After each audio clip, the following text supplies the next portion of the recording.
When the hearing began that day, the air was already charged with tension. Lawmakers had gathered to debate policies that touched on the economy, working families, and how government should respond to the changing needs of ordinary Americans. For Senator J.D. Vance, the Ohio Republican who had built his reputation on direct talk and blunt assessments, the setting was another opportunity to frame Democrats as disconnected from reality. Sitting across from him was Representative Jasmine Crockett, a first-term Democrat from Texas who had steadily carved out space for herself as someone unafraid to speak her mind. Their paths crossing in this setting was almost inevitable, and it did not take long before words were exchanged. Asterisk. As the discussion moved toward the impact of inflation and economic strain on American households, J.D. Vance leaned forward and began to make his case. He argued that Democrats, in their push for spending programs and social safety nets, were driving up costs and punishing the very families they claimed to protect. With a tone that combined confidence and challenge, he framed the issue as evidence that his opponents lacked serious solutions. But instead of limiting his critique to policies, he shifted his attention toward Crockett herself. He delivered a remark that struck at her personally, suggesting she was inexperienced and not equipped to understand the complexities of the matter at hand. His words carried the weight of condescension,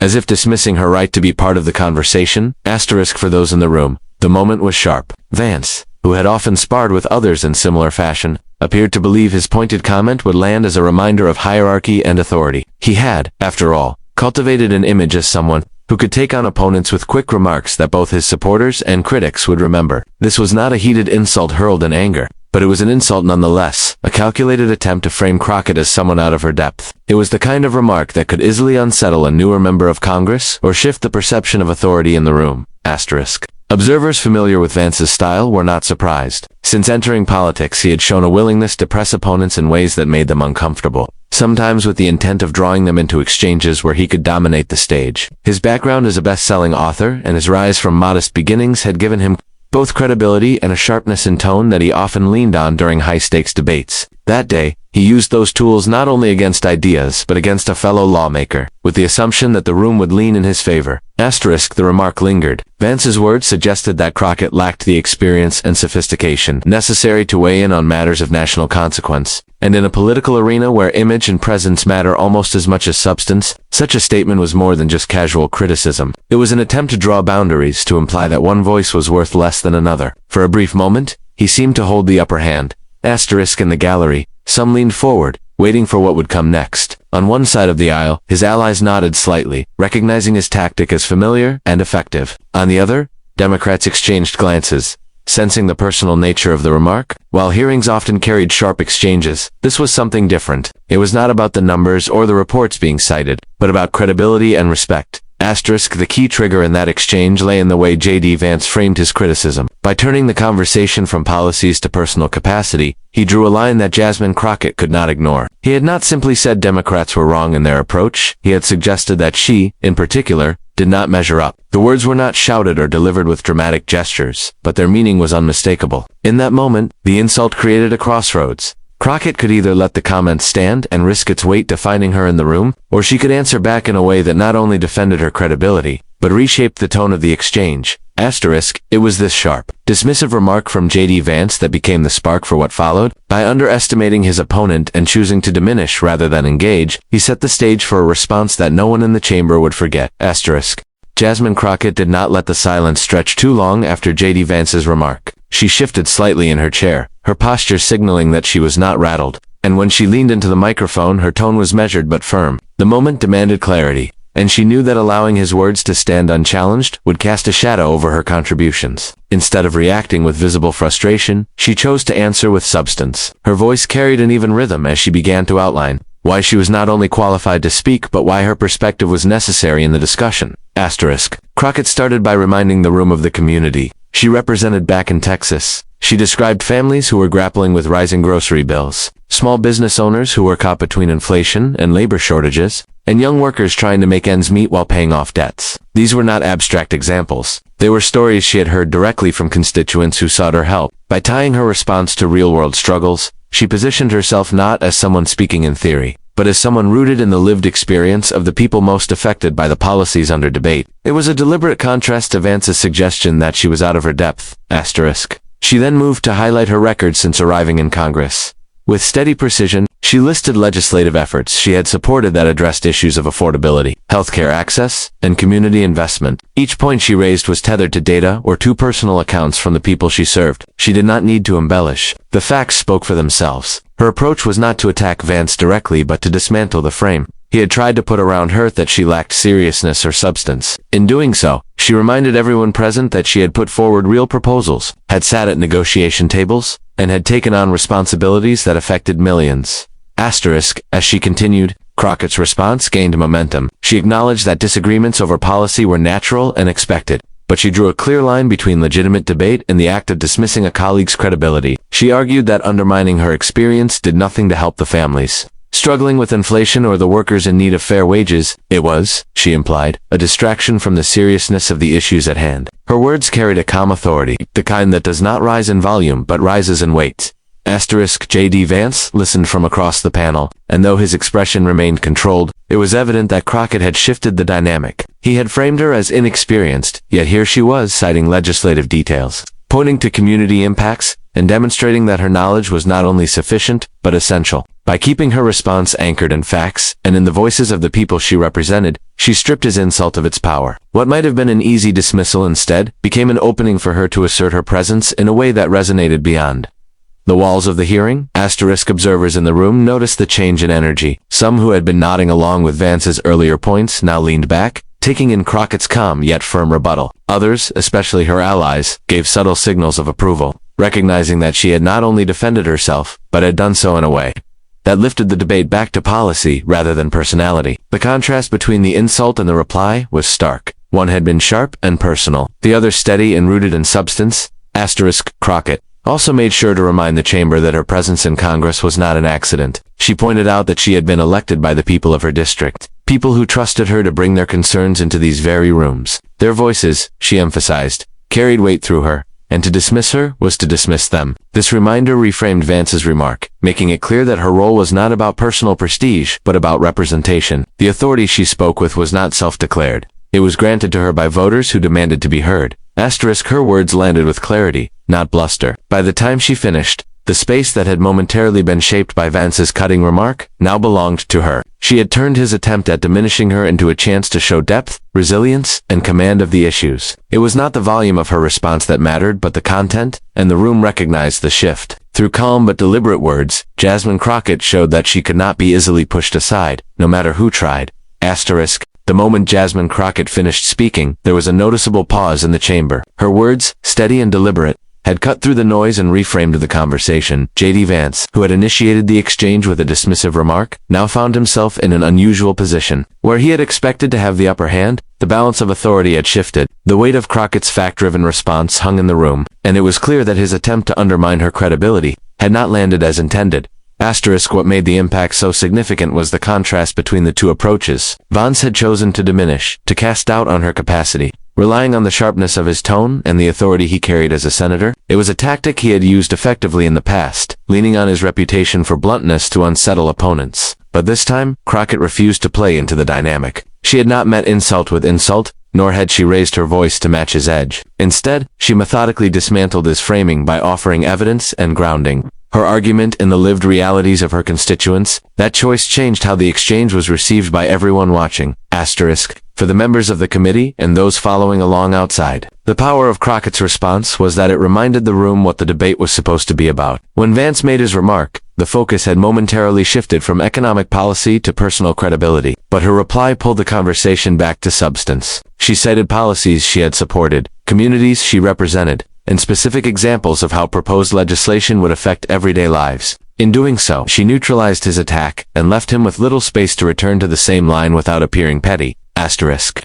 The tone in the chamber reflected this shift. Where some had nodded along when Vance spoke earlier, they now listened with more reserve. His dismissal of her had seemed confident at first, but when met with Crockett's calm reasoning, it came across as shallow. She had made his criticism look less like a serious observation and more like a tactic to sideline her. And because she chose not to retaliate in kind, the contrast only highlighted her composure. Vance, known for his sharp remarks, suddenly found himself without the ground he had tried to claim. Asterisk. Even in his silence, the impact was visible. Crockett's words had placed him on the defensive, not because she had attacked him directly, but because she had demonstrated that his attempt to reduce her role did not hold. The more she laid out her points, the clearer it became that she was not only prepared for the hearing, but capable of standing firm against challenges, no matter how cutting. It was a subtle but powerful inversion of the roles. The person meant to be diminished instead appeared stronger, while the one who issued the insult seemed diminished by the weight of his own miscalculation.